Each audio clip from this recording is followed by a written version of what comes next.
दोस्तों 35 फीट तक बर्फ, टेम्परेचर यही कुछ -55 डिग्री, 6000 मीटर की खड़ी ऊंचाई और 76 किलोमीटर का बर्फ से घिरा एरिया। आपको शायद अंदाजा तो लग ही गया होगा कि हम ऐसी जगह की बात कर रहे हैं जहां इंसान का रहना मुश्किल ही नहीं बल्कि नामुमकिन है। और जिस जगह की हम बात कर रहे हैं वो है सियाचिन। जी हाँ दोस्तों, लेकिन इस नामुमकिन काम को मुमकिन जिन लोगों ने बनाया वो कोई और नहीं बल्कि हमारी आर्मी ही है। जी हाँ, वही आर्मी जो ऐसी हड्डी गला देने वाली ठंड में भी देश की रक्षा और उसकी इंटीग्रिटी को बनाए रखने के लिए दुश्मन सेना के सामने एक दीवार बनकर खड़ी रहती है। और ये सेना अभी पिछले कुछ सालों से नहीं बल्कि 1984 से आज तक सियाचिन में खड़ी है। 1984 में पाकिस्तान ने सियाचिन को लेकर जो घटिया हरकत करने की कोशिश की थी उसका भारत ने मुंह तोड़ जवाब दिया और सियाचिन पर भारत का तिरंगा फहरा दिया। अब आप सोच रहे होंगे कि हम आपसे यहाँ ऑपरेशन मेघदूत की बात करने वाले हैं, लेकिन नहीं दोस्तों, हम यहाँ आज बताने वाले हैं कि आखिर कैसे इतने सालों से भारत बर्फ से ढके इन पहाड़ों पर खड़ा है और कोई क्यों उसे आज तक माउंटेन वॉरफेयर में टक्कर नहीं दे पाया और क्यों भारत को absolute God of mountain warfare कहा जाता है। तो डिस्कशन बहुत ही इंटरेस्टिंग होने वाली है, बने रहिए वीडियो के अंत तक। दोस्तों, इस कहानी की शुरुआत होती है 1984 में, जब पाकिस्तान एक घटिया साजिश के चलते सियाचिन ग्लेशियर को अपने कब्जे में लेने के मकसद से कुछ सीक्रेट प्लान्स बनाता है। दरअसल पाकिस्तान 1980 के दशक से ही सियाचिन को लेकर कुछ बड़ा करने की प्लानिंग कर रहा था, इसलिए उसने जर्मनी से माउंटेन क्लाइंबिंग के स्पेशल इक्विपमेंट्स का बल्क में ऑर्डर किया हुआ था। लेकिन ये बात इंडियन आर्मी के खुफिया विभाग को पता चल जाती है और पाकिस्तान का ये सीक्रेट प्लान ज्यादा दिनों तक सीक्रेट नहीं रह पाया। बस फिर क्या था, इंडियन आर्मी को जैसे ही ऑर्डर मिले उन्होंने तुरंत कार्रवाई करते हुए पाकिस्तानी सेना पर ऑपरेशन मेघदूत चलाया और सियाचिन को अपने कब्जे में ले लिया।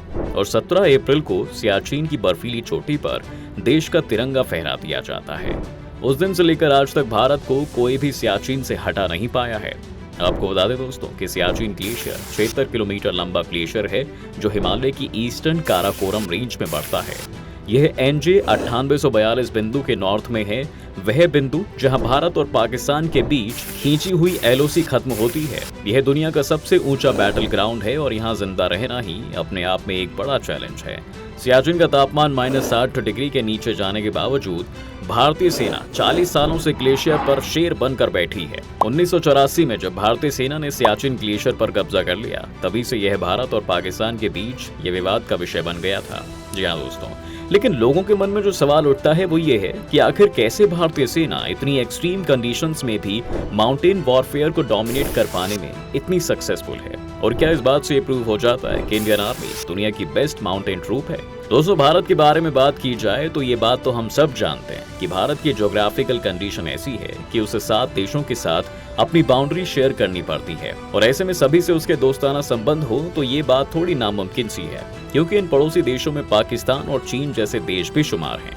अब देखा जाए तो आजादी के बाद से ही भारत कई बॉर्डर डिस्प्यूट्स को फेस करता आया है, जिसकी वजह से अपनी आर्मी को मजबूत करना पहले भारत की मजबूरी थी, लेकिन उसके बाद ये उसकी जरूरत बनती चली गई।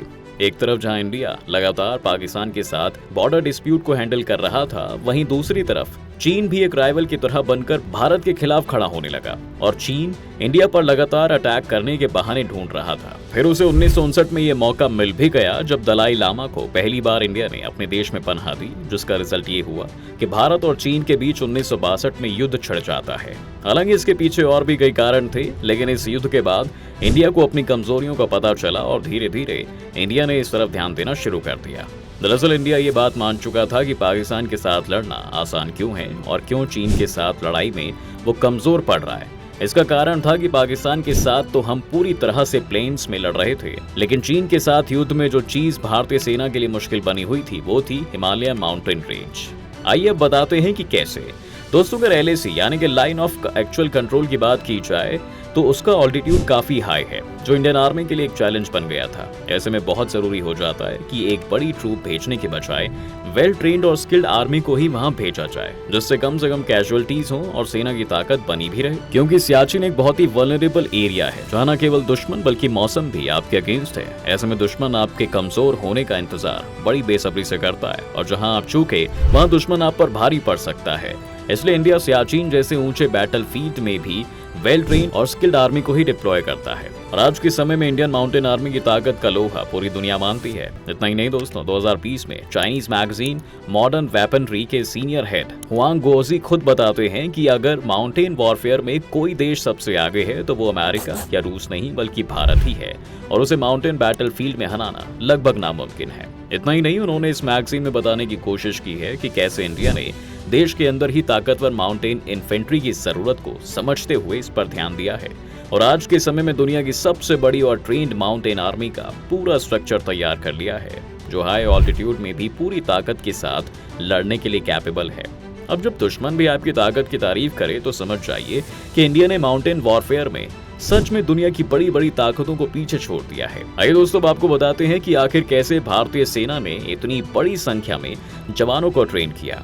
दरअसल इन जवानों को ट्रेन करने के लिए कारगिल बैटल स्कूल है, जहां इन्हें हाई ऑल्टीट्यूड पर वॉरफेयर और वेपन्स को चलाने की ट्रेनिंग दी जाती है।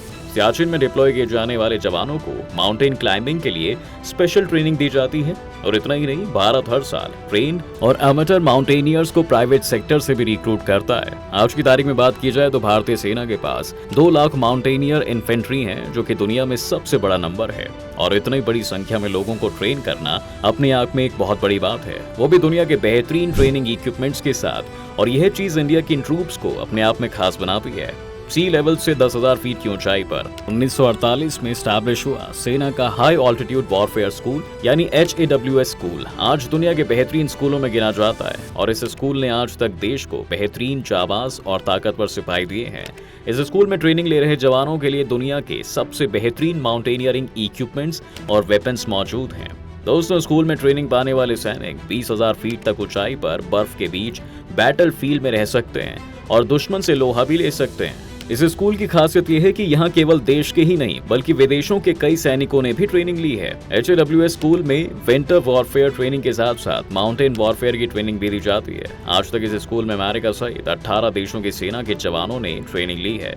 सबसे पहले कुछ स्पेशल जवानों को इस ट्रेनिंग कोर्स के लिए चुना जाता है। उनकी संख्या करीब 250 से 300 तक की होती है। फिर इन सभी जवानों को अलग अलग बटालियन में बांटकर इन्हें ऐसे सर्कमस्टांसेस और एनवायरमेंट में एक्सपोज किया जाता है। यह ट्रेनिंग पहले 9 हफ्ते की होती है, फिर इन जवानों को 3 हफ्तों की एडवांस ट्रेनिंग मिलती है।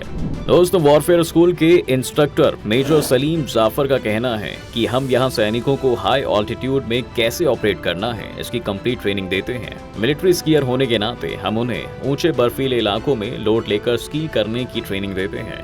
यह स्कूल अपने स्टूडेंट को सर्वाइवल की ट्रेनिंग भी देता है, जिसमें एक ट्रेनी को बर्फ के बने घरों यानी कि इग्लू में रहना पड़ता है। यहाँ उसका खाना पीना सब बर्फ में ही बनता है। और हम उन्हें एडवांस ट्रेनिंग भी देते हैं, जिससे वो कॉम्प्लेक्स ज्योग्राफिकल कंडीशन वाले इलाकों में रहने के लिए खुद को काबिल बना पाते हैं।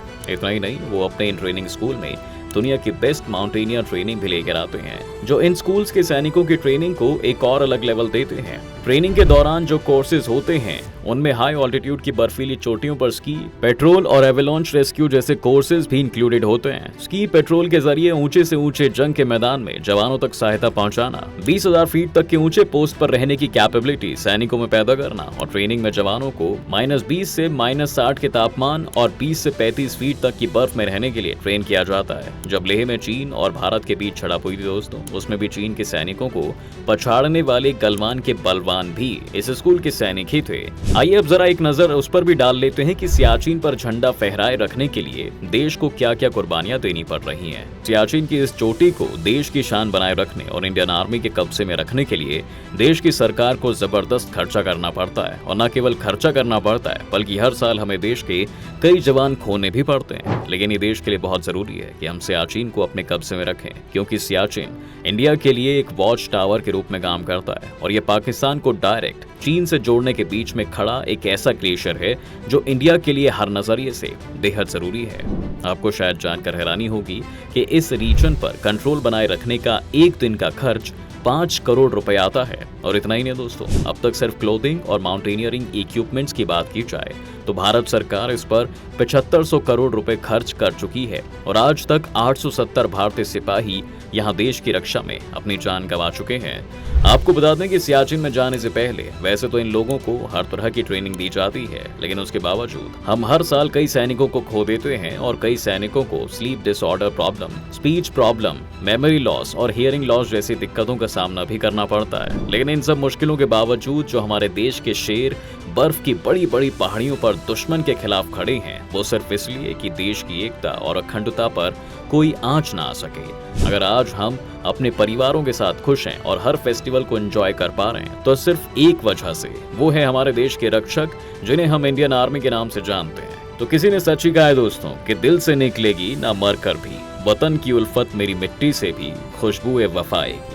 दोस्तों उम्मीद करता हूँ आपको ये वीडियो पसंद आई होगी और ऐसी ही और जबरदस्त वीडियोस के लिए चैनल को सब्सक्राइब करें और हाँ, बेल आइकॉन जरूर दबा दें।